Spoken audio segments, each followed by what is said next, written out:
নমস্কার, আমি বন্দনা। আমার কিচেনে আপনাদের সবাইকে স্বাগত জানাই। আবারও এসে হাজির হয়েছি দুধ পুলির একটি রেসিপি নিয়ে।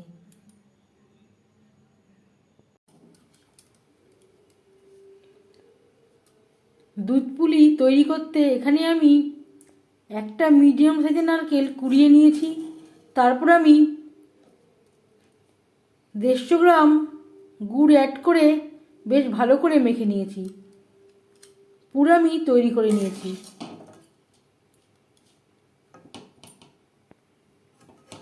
গুড়ের পরিমাণটা আপনারা কম বা বেশি করতে পারেন। অফ ক্যামেরায় আমি পুর তৈরি করে নিয়েছি। নাড়ু তৈরি করার মতো অতটা পাকের প্রয়োজন নেই, অল্প পাক আসলেই হয়ে যাবে। দুধ পুলি তৈরি করতে আর লাগছে দুধ। এখানে আমি 1 লিটার দুধ নিয়েছি। দুধ আমি জাল দিয়ে অল্প ঘন করে নেব।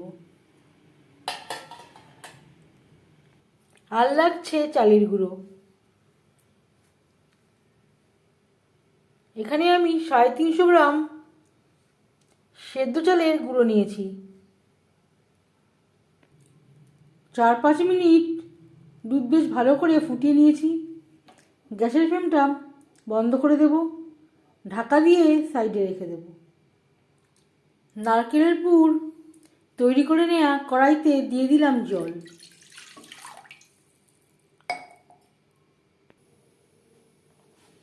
আর দিয়ে দেব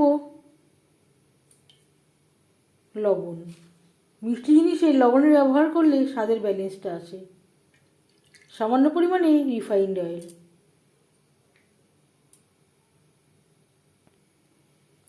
জল ফুটে ওঠা পর্যন্ত অপেক্ষা করব। জল বেশ ভালো করে ফুটতে শুরু করে দিয়েছে। গ্যাসের ফ্লেমটাকে লোতে করে দেব। এভাবে চালের গুঁড়ো মিক্সড করতে থাকবো আর নাড়তে থাকবো।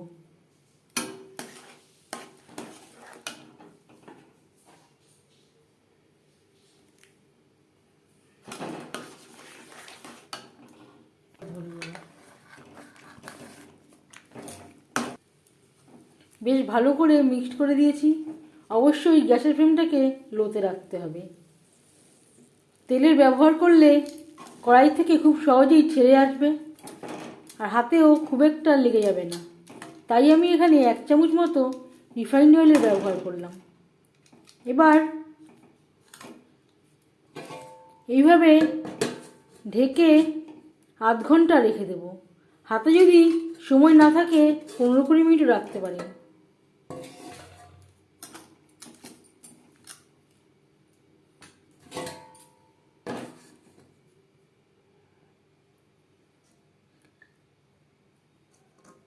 পরিমাণ মতো সামান্য পরিমাণে চালের গুঁড়ো অ্যাড করে আটা বেশ ভালো করে মেখে নেব।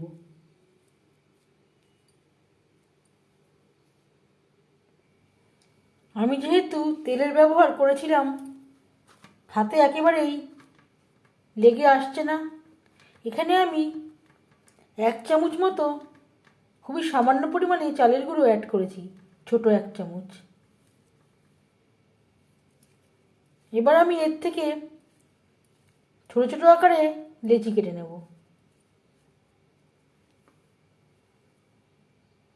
অবশ্যই চালের আটা তৈরি করার সময় রিফাইন্ড অয়েল বা সরষের তেলের ব্যবহার করবেন, তাহলে হাতে আর লেগে আসবে না, কড়াই থেকেও ছেড়ে আসবে।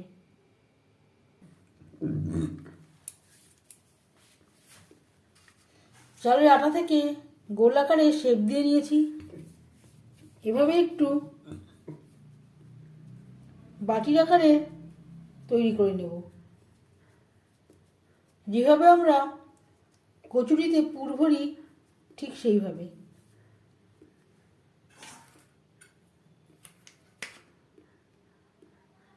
সেন্টারে দিয়ে দেব পুর।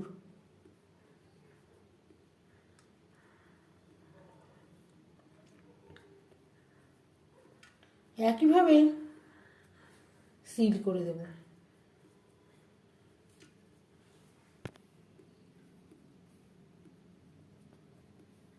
এইভাবে তৈরি করে নেব। পুলি আমি তৈরি করে নিয়েছি। এবার যাচ্ছি নেক্সট স্টেপে। দুধ আমি চালের আটা তৈরি করা কড়াইতে ট্রান্সফার করে নিয়েছি। দুধ এখনও গরম রয়েছে, আবারও বেশ ভালো করে গরম করে নেব। এবার এতে অ্যাড করব গুড়। অনেক সময় গুড় অ্যাড করলে দুধ কেটে যেতে পারে বা কেটে যাওয়ার সম্ভাবনা থাকতে পারে, তাই আমি আর দুধ ফুটালাম না। গ্যাসের ফ্লেমটা অফ করে দেব। গুড় মেল্ট হওয়া পর্যন্ত এইভাবে নাড়াচাড়া করতে থাকবো। আমি আমার পছন্দ অনুযায়ী গুড় অ্যাড করলাম, আপনারা কম বা বেশি করতে পারেন। এবার দিয়ে দেব তৈরি করে রাখা পুলি।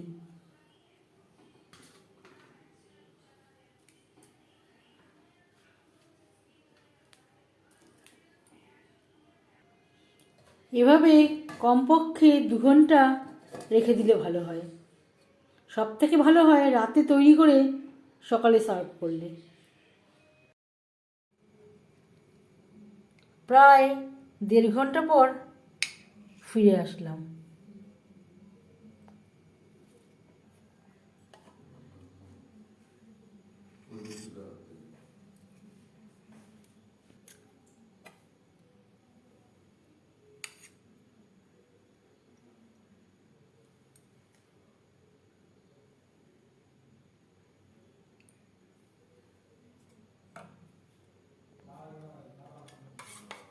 উপর থেকে দিয়ে দেব নলেন গুড় আর কিছুটা পরিমাণে দুধের সর আমি একসাথে ফেটিয়ে রেখেছিলাম।